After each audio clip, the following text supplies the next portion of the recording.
Today we're going to do a punch list on Snag App, or what is otherwise known as a snag. Once you've downloaded the Snag App off the App Store or the Play Store, you simply open it, and it will, for the first time user, it will ask you a few questions, and then you can create your first project. You tap on New Project. Now, I'm working with an Apple iPad mini, which is my preferred device for doing punch lists, but you can use any Android device, any Apple device. The look and feel is essentially the same. On your first page, on the top left hand side, you can insert your company logo.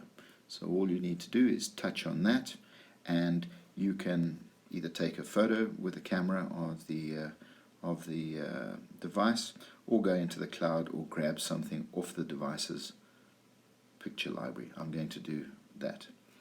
I have the Snag App logo, and I simply select that by selecting the green tick on the left hand side. So now it's inserted. I can now put in the project name at the top, Rob's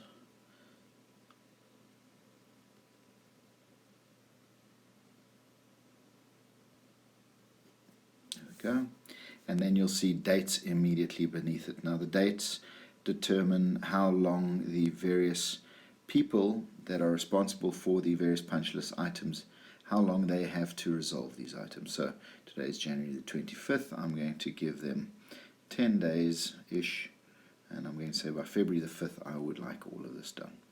I can then tap on GPS if I want to, and then I can put in a location. So I'm going to say that this is at John's house, but of course you can put in a street location, a building name, whatever it is you require. Below that you can see that I'm creating the punch list, Rob G, and then underneath that you can see the attendance register. So as somebody that's creating it, obviously my name goes in there, and you can see underneath my name is are the letters PM, so I've just put in my role as the project manager. And if anyone else is in attendance with you, you can simply put their details in here.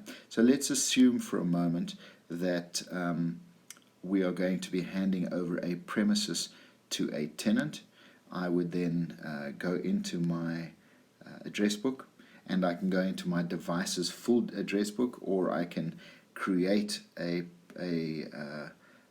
contact within Snag App. So if I wanted to go into the device's address book, I would select the button on the bottom left, or if I wanted to create it on the device, the button on the bottom right. We're going to choose Joe Parker, which I've already inserted into the Snag App address book. So he is the tenant. I'm going to say Joe is with me, and we are going to do a premises handover.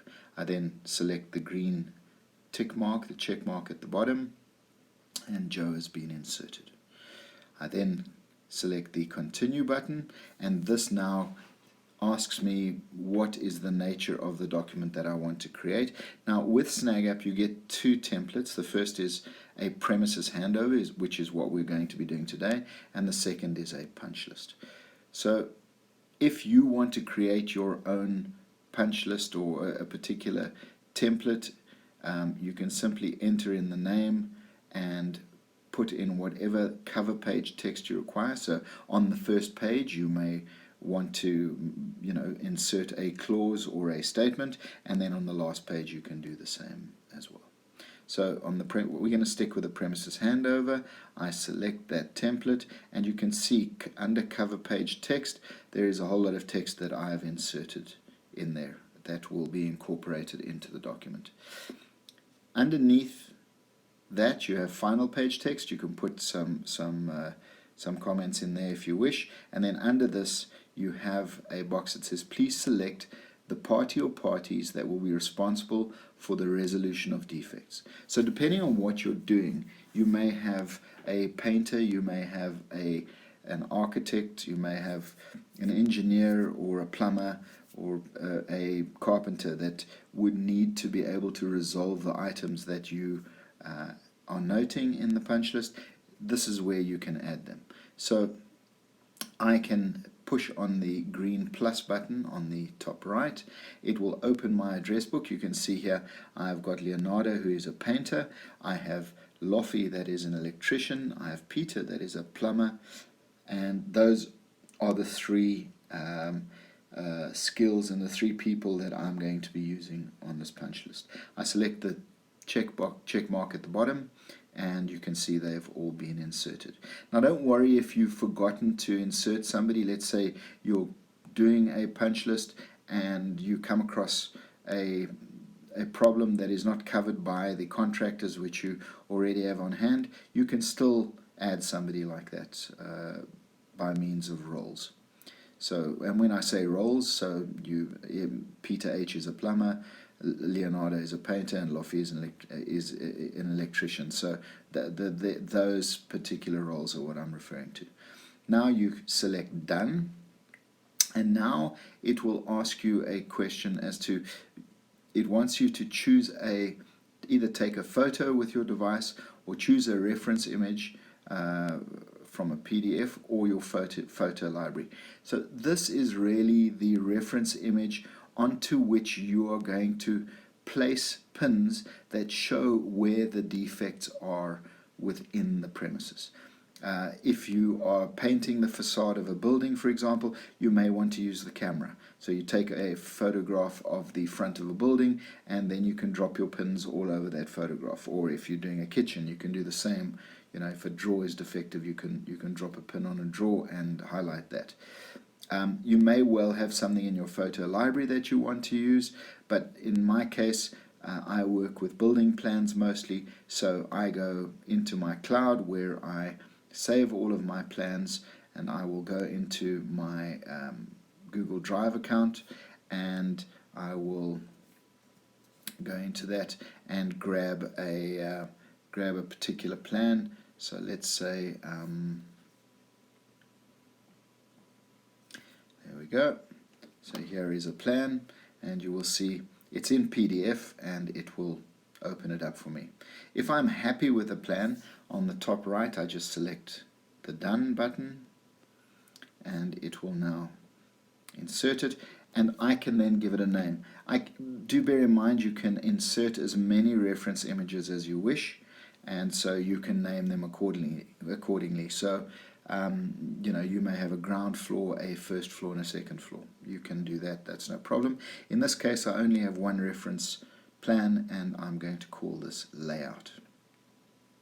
There we go, and I select the green tick on the left, and there is my plan.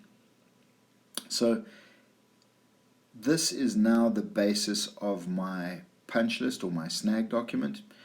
If I find a particular issue, I can simply double tap the screen and a pin will drop. So let's say, for example, I want to do the electrical meter reading. I simply double tap and a pin will drop, and this screen will come up. Now I touch on the camera, and I now have an option. I have three routes I can go here. I can either touch on the camera and my camera will open, and I can take a picture of the meter that I'm reading.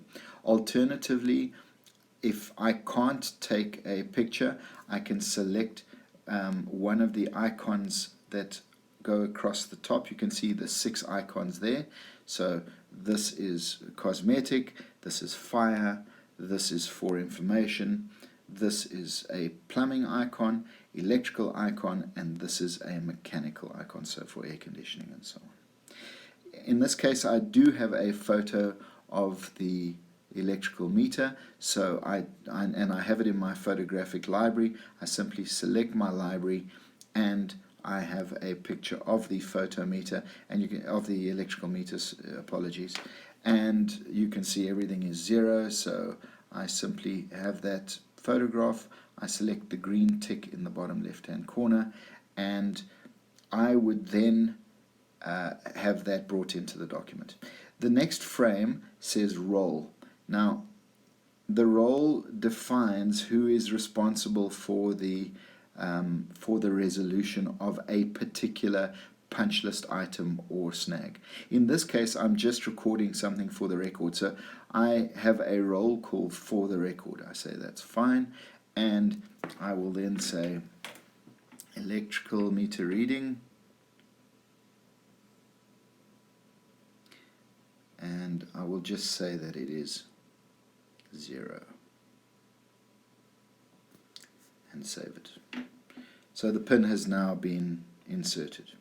Let us assume for a moment that we have an issue with the shop front or the glazing. I can double tap there. Again, I'm going to touch on the camera.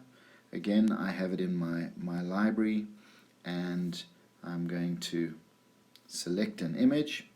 Now, to keep it simple, I am going to say, for example, that the ladder needs to be removed.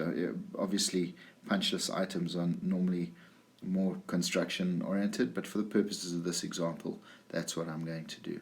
So you will see on the top left there are a number of colors, and on the top right there is a square, an arrow, and a cloud. I'm going to use the arrow, and the default selection is yellow. So if I drag my finger from the bottom right of the screen towards the ladder, it will create an arrow. There we go. And I can move this arrow around if I need to, but it's highlighting where the problem lies. On the bottom left, I can put text in, I can make it monochromatic, and I have an undo button there as well. So sometimes if you want a photograph to be black and white because of contrast issues, you can just make it black and white, or you can leave it as color. Okay. So I'm just going to add the arrow again and say. So I know that this would be the main contractor's responsibility. I select the main contractor. I can also, now this is a really good example of I don't have a name for the main contractor, so I just selected this as a role and didn't allocate it to a particular person. So now I put in my note,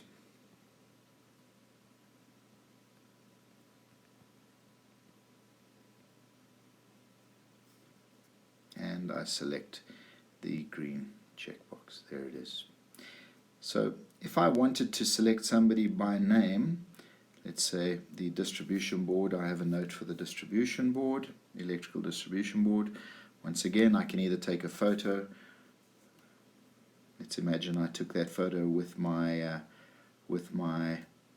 camera instead of taking it off my photo library, and I want a padlock to be placed on the distribution board. I simply select that, and now the responsible person, I know that Lofi is the electrician. I select him, and you will see that automatically his role as electrician has been inserted. Okay, so that's done. I select the checkbox on the bottom left. Okay, so that's done. And of course, I select the checkbox on the bottom left. Pins around as I wish. And of course, or alternatively, I can extend the pin. So imagine if I'm in a confined area. So we have these three buttons on the bottom. Extend the pin left of the screen. So imagine if I'm in a confined area. Second one. So we have these three buttons on the bottom. So I can left of the screen, and it will extend. First one is to move the pins. The second one is to extend the pin to wherever I want it to be. And the third one is, if I zoom in to look at something, if I push the third one, it will be. And the third one is, if I zoom in, so let's assume that if I push the third one, document is now complete. Take the picture to the extent. Done. So let's assume that there is my punch document is now complete. I want to distribute that. Click so I touch on that, and there is my. And it will show me now. I want to distribute that. So punch list touch on that. So you can see for the record there's one, for the main contractor there is one, and for the electrical contractor punch list items.